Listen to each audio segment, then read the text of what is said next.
Bougainvillea ৰুবলৈ খুৰাৰ ঘৰৰ পৰা গোবৰ লৈ আহিলোঁ, য'ত ছাইও দি থৈ সহজে শুকাই যায়, গুৰি হৈ যায়, তেতিয়া ইউজ কৰিব ভাল হয়।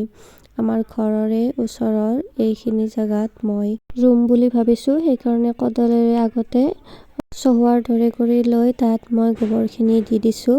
গোবৰখিনিও মই কোদালেৰে ভাঙনি কৰি বা গুৰি কৰি দি দিম। বগেনভেলিয়া আমি সকলো ঠাইতে প্ৰায় দেখা পাওঁ আজিকালি, ট্ৰেণ্ডিঙত আছিলতো, সেয়েহে মোৰো ইচ্ছা আছিল বহু দিনৰ পৰা বগেনভেলিয়া এডাল লগাবলৈ।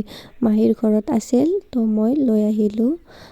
সেইটো কাটা আছে, সেইকাৰণে অলপ চাইড কৰি ৰোৱা ভাল। আপোনালোকে ফুল ৰুই ভাল পায়নে? মই কিন্তু বহুত ভাল পাওঁ। ঘৰত সেনেকুৱা সুবিধা নাছিল বাবে আগতে ৰোৱা হোৱা নাছিল। এতিয়া মই প্ৰায় য'ত যি পাওঁ লৈ আহোঁ, ঘৰত ৰুবলৈ চেষ্টা কৰোঁ, আৰু ৰুলেই নহ'ব বাৰু, তাক বাচি ৰাখিবৰ কাৰণেও চেষ্টা কৰিব লাগে। আমি সদায় পানী দিব লাগে বা ৰ'দ পৰা জেগাতে ইয়াক ৰোৱা উচিত। এডাল মই থিয়কৈ আৰু এডাল পথালিকৈ ৰুইছোঁ। মাহীৰ ল'ৰাটোৱে মোক এনেকৈ ৰুব দিছে। মই এইবোৰ কামত নতুন বাৰু, সেইকাৰণে যি দিহা দিছে সেইটো মানি চলিছোঁ, আৰু সি ধুনীয়াকৈ ৰুইছে, বহুত ভালকৈ ফুল ফুলিছে, দেখি বহুত ভাল লগা আৰু আকৰ্ষণীয় হৈ উঠিছে ঘৰটোৱে চাই কিনে।